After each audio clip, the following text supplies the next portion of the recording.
Saya tidak akan memberi nasihat banyak, tapi saya punya filosofi tentang tenaga kerjaan. Tadi sudah disebut bahwa nilai kerja itu ibadah.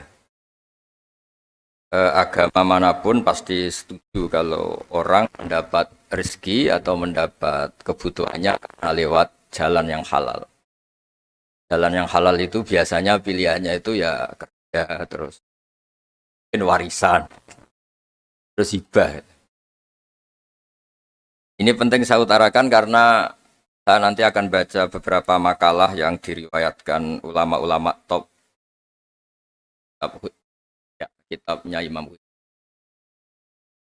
Kenapa kita bicara tentang pekerjaan?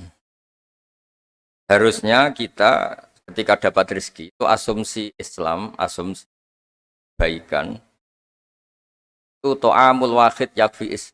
Jadi makanan jatah orang satu atau rezekinya orang satu itu normalnya bisa dimakan orang dua. Wa ta'amusna ini yakfi arba'atan. Normalnya rezekinya orang dua itu bisa dimanfaatkan, bisa mencukupi orang empat.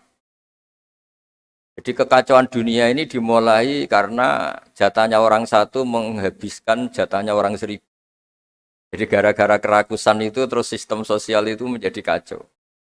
Harusnya itu to'amul wahid yakfi to'amusna yakfi arba'atan. Jadi jatah rezekinya orang satu bisa menghidupi orang dua ke atas, jatahnya rezekinya orang dua bisa menghidupi orang empat ke atas. Kemudian ini saya baca saja supaya tambah berkah beberapa teks tentang pekerjaan. Ini di kitab Ihya di halaman 85 kalau kitab saya tentang keutamaan kerja. Ini dijelaskan inna minadz-dzunubi dzamban la yukaffiruhu illal hammu fi talabil ma'isyah. Jadi bagian diredaksikan minadz-dzunubi dzunubun la yukaffiruha illal hammu fi talabil ma'isyah. Jadi sebagian dosa itu ada dosa yang tidak bisa dihapuskan oleh istighfar, tidak bisa dihapuskan oleh sedekah, tidak bisa dihapuskan oleh misalnya wiridan.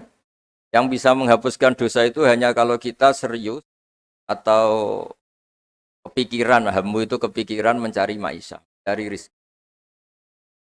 Jadi sudut pandang itu penting. Jadi kita yang sedang istighosah atau kita yang sedang pengajian atau mungkin kita sedang jadi ustadz, melihat orang mencangkul, orang ke pabrik, orang di aktivitas pekerjaannya itu harus kita lihat bahwa mereka adalah orang-orang yang sejatinya sedang minta ampun sama Allah Subhanahu wa Ta'ala.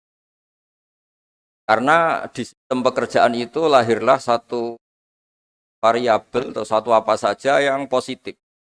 Ada hukum sosial karena ketemu teman yang saling memberi pengalaman. Ada ketergantungan manusia sama hal-hal yang halal. Ini yang paling penting. Ya, banyak orang itu diwat itu karena pekerjaannya. Misalnya orang bisa hidup itu sebetulnya karena makan nasi, minum air itu sesuatu yang halal. Jangan sampai orang bisa berpikir, bisa tenang kalau minum narkoba misalnya. Orang bisa kerja karena digerakkan punya anak kecil, punya ibu yang renta atau punya keluarga yang membutuhkan. Jangan sampai orang kerja karena digerakkan oleh keinginan bernafsu karena hal-hal yang maksiat. Hingga status orang yang dagang misalnya atas sirusoduk yuhsaru yaumal qiyamati ma'as-siddiqin wa syuhada. Orang yang dagang kemudian dia benar, dia jujur, itu nanti makomnya kelas dia itu bersama para orang-orang yang meninggal syahid, pahlawan-pahlawan. Ini penting saya utarakan supaya cara pandang kita terhadap beragama. Jangan sampai misalnya kita beragama terus kemudian melihat yang ibadah itu yang datang ke masjid. Ya kita jam kerja kemudian ada pengajian, kita tidak pengajian itu dianggap salah karena nggak datang di masjid. Padahal kita datang ke pabrik atau ke pasar, nilainya sama-sama ibadah. Ini penting supaya cara pandang kita terhadap orang lain itu positif. Saya berkali-kali bilang kalau ada tetangga saya meninggal, saya muji orang ini kalau malam tidur. Kalau malam mungkin ya lihat sinetron. Kalau malam itu ya santai-santai di rumah sampai. Kalau kita pakai sudut pandang maksimal, yang dikatakan taat itu tahajud, dan maka orang ini tidak masuk kategori taat. Tapi kalau kita kembali ke definisi takwa, takwa itu meninggalkan hal-hal yang dilarang Allah Ta'ala. Orang ini akan kelihatan berprestasi karena saat di rumah dia berarti tidak melakukan hal-hal yang kriminal, tidak mencuri, tidak mengganggu orang lain, tidak menjadikan kegaduhan di perempatan atau di jalan. Hingga agama ini juga harus mengapresiasi tarkul ma'asi, bahwa orang yang tidak punya aktivitas di rumah, banyak yang dilakukan sebetulnya. Kebaikan masif, kebaikan bersama, karena orang ini tidak melakukan hal-hal yang merugikan orang lain. Ya saya berkali-kali bilang kalau saya jadi kiai, jadi orang baik, kalau ada orang yang dermawan, ngasih sesuatu ke kita, ya kita senang karena kebaikan itu diapresiasi. Misalnya ada tadi cerita menakar dapat apresiasi, dapat penghargaan. Ya kita senang karena itu. Karena itu. Tapi andekan tidak itu juga senang. Senangnya karena mungkin orang lain ini sudah tidak butuh kita. Tidak butuh kita kok buat baik. Saya berkali-kali bilang, kalau Anda jadi kiai tidak usah tersinggung kalau tetangga tidak minta konsultasi. Artinya mereka sudah mandiri, bisa memutuskan masalahnya sendiri. Tapi kalau konsultasi, anggap mereka punya akhlak, tanya kiai. Kalau tidak, ya anggap saja mereka sudah mandiri. Makanya sudut pandang ya dalam Islam, sudut pandang itu penting sekali. Jadi setelah kita baca beberapa hadis, suatu saat Rasulullah itu ngaji di masjid, teras masjid. Dia ngaji, dan ada pemuda dengan cangkulnya, dengan enaknya ngelewati Rasulullah. Ya para sahabat tuh komplain, ini dia ngawur sekali, ada Rasulullah ngaji, tapi tidak ikut ngaji. Malah berlalu saja ke ladangnya. Tapi ketika dengan tanda kutip disalahkan, Rasulullah malah bela pemuda tadi. Pemuda kalau dia kerja karena mencarikan nafkah untuk keluarganya, yang kecil atau yang tua, dan supaya dia tidak minta-minta orang lain. Sudah sunnahku. Jika bentuk sunnah Rasul itu tidak harus orang datang ke pengajian dan orang ikut fatwa kita mau itu. Nah, mungkin teman-teman yang sedang bekerja itu tidak lagi mendengarkan ngaji, sudah melakukan isi pengajian. Jadi yang lain baru mendengarkan, yang itu sudah melakukan isi pengajian. Makanya kalau di daerah saya banyak, kenapa kamu tidak datang ngaji? Saya lebih dari ngaji dari Pak Yai. Kenapa? Pak Kiai kan yang menyarankan supaya kita baik sama orang tua. Saat Pak Kiai pengajian, saya ngurmat orang tua saya di rumah sakit. Tapi kadang-kadang kita pakai ukuran kita sendiri. Yang nggak datang pengajian itu orang jelek karena nggak mau datang. Padahal jangan-jangan yang sedang di rumah, itu yang sedang melakukan isi pengajian itu. Ya dia tidak datang karena ngerawat orang tuanya. Karena sedang asik dengan istri. Harus disebut bagian dari kebaikan. Nah, dalam kebaikan Islam, Nabi pernah ngendikan, Babi ahadikum sedekah. Kamu kumpul dengan istri kamu itu sampai sahabat protes. Ya Rasulullah, masa ayat ti ahaduna syahwatahu wa huwa lahu ajrun. Masa urusan seneng-seneng sama istri dia dapat pahala. Nabi menjawab, alaysa law wada'aha fi haramin akana aliwis. Kalau pelampiasan syahwat itu hal yang negatif atau yang haram, dia akan dosa. Ketika meletakkan yang benar, dia juga. Jadi pahala itu segampang itu. Orang asik dengan anaknya, dengan cucunya, bercengkrama di rumah. Ya pahalanya besar, karena saat itu berarti dia tinggalkan maksiat, dia tidak dengan. Nah pekerjaan juga gitu. Mungkin orang lain dapat uang karena transaksi narkoba. Mungkin orang lain dapat uang karena kejahatan. Orang lain dapat uang karena menipu. Orang-orang yang bekerja luar biasa, ini dapat rezeki. Itu harus kita apresiasi. Ya makam orang-orang ini, makomnya, itu nanti kalau meninggal ma'asyid wasyuhada. Orang-orang punya gelar asyid. Gelar yang luar biasa dalam khazanah kewalian. Orang-orang yang bekerja itu nanti makomnya seperti itu. Itu adalah inspirasi kita yang luar biasa. Hingga nanti kita tidak melihat orang lain itu, wah, wong kok kedoyan tok, orang orientasinya dunia tok, bekerja terus, ingin kaya raya itu. Ya wis kan. Kita tidak boleh berpikir. Karena apapun banyaknya harta di tangan orang-orang halal, tangan orang-orang baik, pasti efeknya juga. bisa melahirkan pekerjaan, bisa melahirkan kemanfaatan. Ya Nabi kalau muji pedagang itu dari 10 rizki itu 9 berkahnya ada di pedagang. Karena kalau pedagang itu kikir, sekikir-kikirnya pedagang, dia harus mengeluarkan uang, bayar supir, bayar satpam, bayar yang ngirim jasanya dan sebagainya. Ya uang tetap berputar. Tapi sebaik-baiknya Anda kalau tidak dagang itu mungkin uang ditabung, uang mandek. Ya potensinya itu ikhtikar. Ikhtikar itu menyimpan. Kalau ngelebihi kota tertentu dilarang oleh. Karena saya nekuni keilmuan agama, maka saya hanya cerita bahwa betapa Allah itu ngapresiasi pekerja. Nabi Dawud itu seorang raja, kaya raya. Tapi beliau tidak mau makan illa mingkas biyadi, kecuali hasil hanya sendiri. Masyhur itu di riwayat, beliau seorang raja, tapi hanya makan kalau tembikar atau anyaman bambunya atau apalah. Pokoknya dari anyaman bambu itu terjual. Kalau hari itu nggak terjual ya nggak bisa makan. Padahal beliau seorang raja, saking ingatnya, supaya rezeki yang dia makan, yang beliau makan, mingkas biyadi, dari hasil karyanya sendiri. Banyak kiai-kiai guru kita yang secara lahir kaya, tapi yang pondok yang untuk dirinya itu sekadarnya.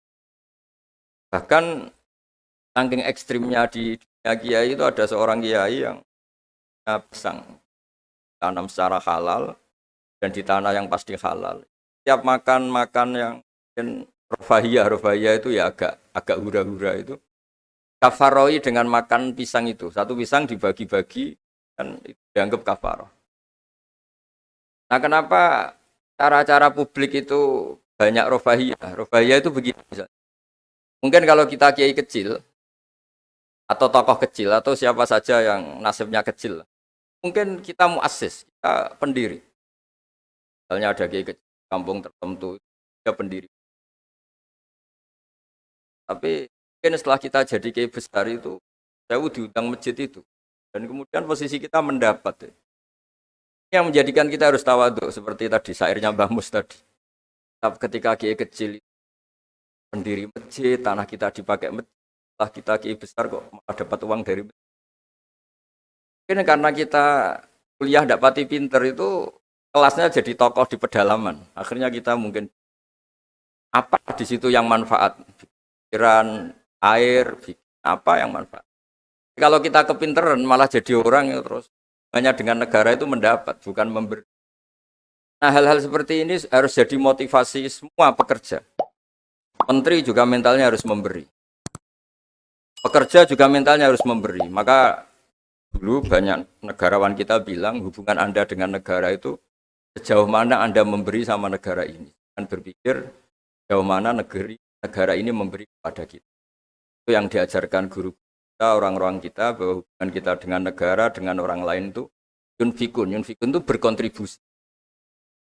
Hingga saya ini termasuk kiai yang kalau ketemu orang yang terlalu baik sama saya ini saya sungkan, karena hubungannya saya mendapat. Tapi kalau ketemu orang yang lebih lemah mungkin saya lebih pede, karena hubungan kita ini memberi. Itu yang diajarkan al-yadul ulya khairu, bahwa tangan yang atas lebih baik ketimbang tangan di bawah. Makanya saya mohon kementerian semuanya lah, kita hubungan dengan bangsa kita, dengan masyarakat kita, dengan rakyat kita hubungan memberi, bukan hubungan mendapat. Bahwa secara aturan atau secara kultur karena kita pejabat, kita kiai mendapat itu ya rezeki dari Allah yang kita terima secara syukur. Tapi sebetulnya komitmen kita sebagai bangsa, komitmen harus dicatat. Karena Islam mengajarkan ma'aliyal umur, mental-mental yang mulia. Mental mulia itu ya mental heroik, mental memberi, mental berkontribusi. Kan mental nyuwun hanya bukan mental yang ma'aliyal umur, bukan mental yang saya mohon ini mungkin ya harus saya sampaikan karena memang supaya orang itu melihat bahwa pejabat itu mikir kita, mikir negara dan juga gitu, kiai juga. Semuanya harus diartikan mereka itu berpikir keras untuk. Jadi kalau kita orang yang mungkin agak nyun sewu, agak dengki atau agak hasut berpikirnya tuh enak jadi pejabat, enak jadi kiai, enak jadi ini. Itu jadi kita repot. Makanya tunjukkan bahwa kita adalah orang yang berakal hero, orang yang berakal berkontribusi, orang yang berakal khairunas anfa'uhum. Yang terakhir karena tadi banyak yang baca puisi, banyak saja dan saya senang sekali, tapi saya mau cerita tentang keunikan dunia-dunia wali. Dulu ada seorang wali jadi pegawai penjaga kebun, padahal seorang wali dia penjaga kebun anggur. Jaga kebun anggur karena dia wali hanya jaga aja. Tahun-tahun dia jaga di situ, mungkin 10 tahun. Suatu saat majikannya datang. Saya ambilkan anggur terbaik yang paling manis. Karena dia agak pengalaman ngambil yang merah merona, yang tidak kehitam-hitam diambil. Ternyata kecut sekali, masam sekali. Majikannya marah-marah. Kamu kerja di sini 10 tahun tidak pengalaman. Harusnya kamu bisa membedakan mana yang manis, mana yang masih masam. Ya saya ini kan kiai, jadi tidak pernah ngambil sesuatu yang tidak hak saya. Nah kira-kira kalau Anda punya karyawan seperti itu tuh bingung apa Anda? Kalau dibilang khianat, tidak pernah khianat, tapi akhirnya nggak bisa disuruh karena nggak pengalaman. Barat Anda punya pembantu, ayo anterin saya tidak bisa nyupir. Mobil nganggur banyak kok tidak bisa nyupir. Saya tidak pernah gasap. Jadi itu memang apa ya? Jadi akhirnya terus majikan tadi, dah kamu jadi guru saya aja, jadi kamu nggak pantas jadi kerja kata terus akhirnya. Dan ternyata ya, tadi termasuk wali besar yang hazanah wali kerja 10 tahun di sama sekali nggak pernah makan. Suatu saat majikannya datang minta diambilkan anggur terbaik. Dia ngambil sekenanya yang dikira baik, terus ternyata itu kecut sekali, masam sekali. Dia dimarahin karena dia nggak pernah sama sekali itu ngambil. Dia merasa kualitas ya dijaga, amanah dijaga, tapi komitmen terhadap kebaikan bersama karena ekonomi. Kalau kita bangkrut, yang sakit ya pangan saja, bukan kemenaker saja. Kalau negara ini kolab, yang bingung juga nggak presiden saja, kita semua salah sebagai bangsa yang bersama ingin khairunnas anfa akan rahmatan, semuanya enak, semuanya nyaman karena kita semua kenal Bismillahirrahmanirrahim. Ketika menyebut Allah pasti yang maha pengasih dan maha penyayang. Saya kira demikian, mari berdoa bersama semoga bukti bahwa kita bergantung sama yang menguasai langit bumi, menguasai kehidupan kita, menguasai semua yang terlewatkan maupun yang akan datang. Al-Fatihah. Ar-Rahman.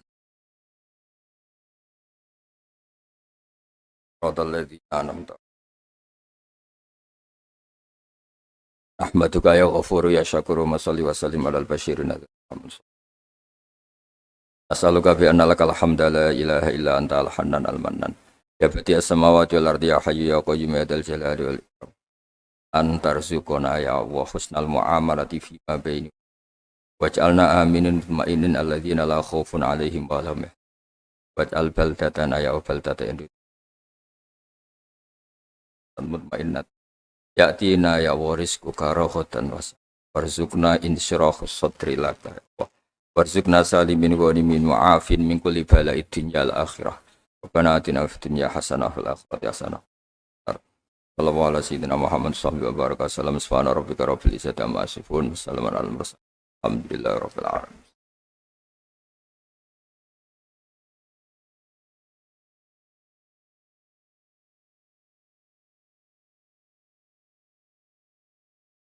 Ya kurang lebih mohon maaf. Assalamualaikum warahmatullahi wabarakatuh.